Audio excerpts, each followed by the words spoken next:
Todas las emociones que sentí, todas las veces en las que sufrí, lloré, grité, pataleé, me culpé una y otra vez por las veces en las que las emociones me dominaron, las veces en las que las emociones me volvieron un monstruo y al final tuve que perder a muchas personas por la forma como reaccionaba a ciertas situaciones.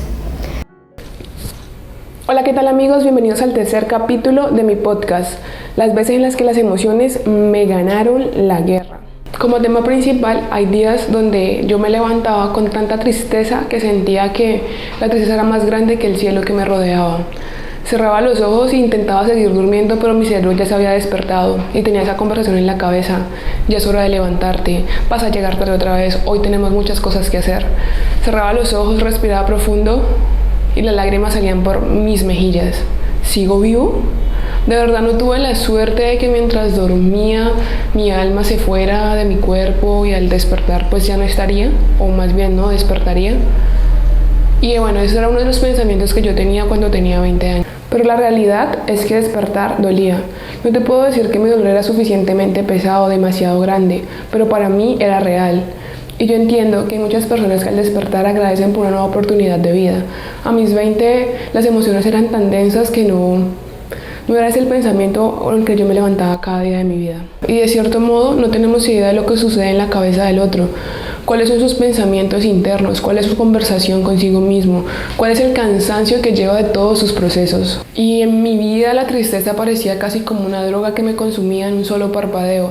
A veces parecía que simplemente cerraba los ojos y luego simplemente era un trapo tirado sobre cualquier mesa. Así que básicamente las emociones me ganaron muchas guerras. Perdí a muchas personas, perdí muchas situaciones, me perdí de muchas oportunidades porque las emociones me hacían sentir de una forma u otra en la que al final no daba ninguna lucha y simplemente me rendía a sentirlo de la forma en la que lo estaba sintiendo. Pero estoy segura que al final todo pasó como debió pasar. Todas las emociones que sentí, todas las veces en las que sufrí, lloré, grité, pataleé, me culpé una y otra vez por las veces en las que las emociones me dominaron, las veces en las que las emociones me volvieron un monstruo y al final tuve que perder a muchas personas por la forma como reaccionaba a ciertas situaciones. Tuve mucho miedo de mi sombra, de mí misma, de mi propia oscuridad, pero con el tiempo aprendí que las personas podrían entenderte, aceptarte, irse o quedarse y pues todo sería válido. Y a veces cuando estamos en ese lugar creemos que no vamos a sanar nunca, que no vamos a volver a enamorarnos y amar a otra persona como lo hicimos antes. Pero lo cierto es que cuando avanzamos todas esas cosas pasan. Creemos que no va a pasar, pero todo en la vida pasa. Y todo es necesario para poder aprender ciertas cosas de nuestra vida que estaban destinadas a no ser, y eso también es bonito. Hay que dejar los recuerdos a donde pertenecen, acá en nuestra memoria, y no en nuestra vida cotidiana. Y ya no me juzgo, ¿saben? No puedo darme palos toda mi vida por las experiencias que tuve en mi pasado, por las acciones que cometí, por los errores que causé y por las personas en las que en cierto modo dañé. Puedo ser consciente y responsable de mis actos, mas no puedo simplemente cargar toda mi vida con un peso que está en el pasado y que mi presente se sigue cambiando y transformando continuamente. Aunque claro que admito que me hubiera encantado que muchas situaciones en mi vida fueran diferentes, que muchas personas se hubieran quedado en otras situaciones distintas. Sin embargo, cuando eres bipolar a veces no eres muy consciente de en qué momento las emociones están jugando un papel tan importante en tu vida. A veces simplemente te ves tranquilo y luego básicamente eres un terremoto en la vida de cualquier persona. Es como si pasaras de estar recibiendo el aire del viento de las 5 de la tarde a ser un huracán en etapa 5. Y luego básicamente después de 5 años de terapia creo que ya he logrado establecer mis emociones. Pero es mentira.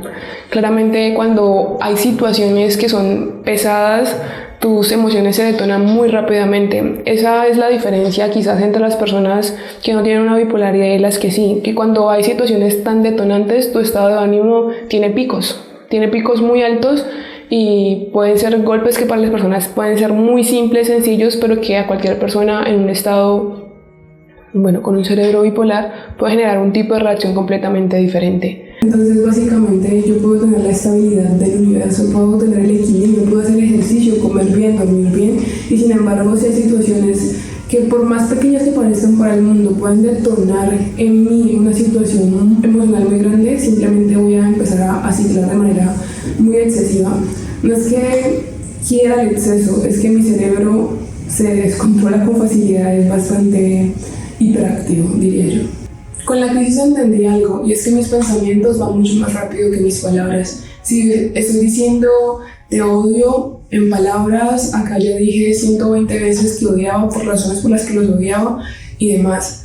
Entonces es un descontrol bastante grande. Lloras, estás ansioso, te levantas, dejas de llorar, te ríes, te calmas, piensas estoy bien, respiro, toco la pared, toco el piso, me anclo a la realidad y sin embargo los pensamientos son supremamente rápidos y todos tus miedos se vuelven como monstruos gigantes a tu alrededor y les crees la película que se empieza a armar en tu cabeza. Por eso para mí, en medio de la crisis, es tan importante hablar. Cuando siento que ya me estoy desfasando un poco de las situaciones porque me siento excesivamente emocional, busco personas con las cuales pueda hablar. Porque para mí hablar es anclarme al presente, anclarme a la realidad, anclarme a lo que realmente está pasando y no la exageración que tienen mis pensamientos en la cabeza. Reconocer lo que somos, los errores que hemos cometido, también es un trabajo de valientes, no es para todo el mundo, y es que hacerse responsable y consciente del daño que le podemos causar a algunas personas no es tan sencillo.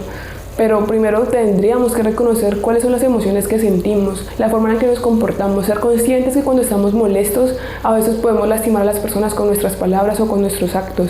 Tenemos que reconocer que a veces nuestros miedos nos dejan tan congelados que no nos permitimos ni sentir. Y quisiera contarles una historia diferente, una historia bonita, una historia de novela, una historia con un final feliz, pero para eso existe Netflix, Disney, Prime, todo lo que ustedes quieran para contarles historias con finales felices.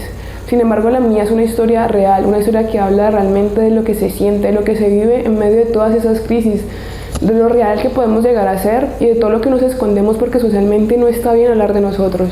En el capítulo pasado hablamos de cuál es la emoción que prima en ti. Este capítulo la pregunta es ¿cuántas veces una emoción hizo que lastimaras a la persona que amabas? ¿Cuántas veces una emoción te detuvo, te congeló y no hiciste o no fuiste por los sueños que querías? ¿Cuántas veces una emoción te ganó la guerra? Y si te gustó este capítulo, te invito a que te suscribas, le des like y lo compartas con las personas que merecen escuchar esto. No te pierdas el cuarto capítulo porque se viene mucho más intenso con este tema de las emociones y vamos a cerrar este ciclo de la bipolaridad hablando sobre el monstruo que soy en medio de las crisis. ¿Tú también eres un monstruo cuando no sabes manejar tus emociones?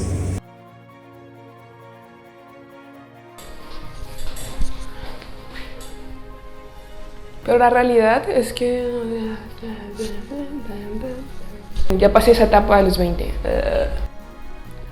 Tengo una uña partida. Podrían entenderte, aceptarte y que las personas que aman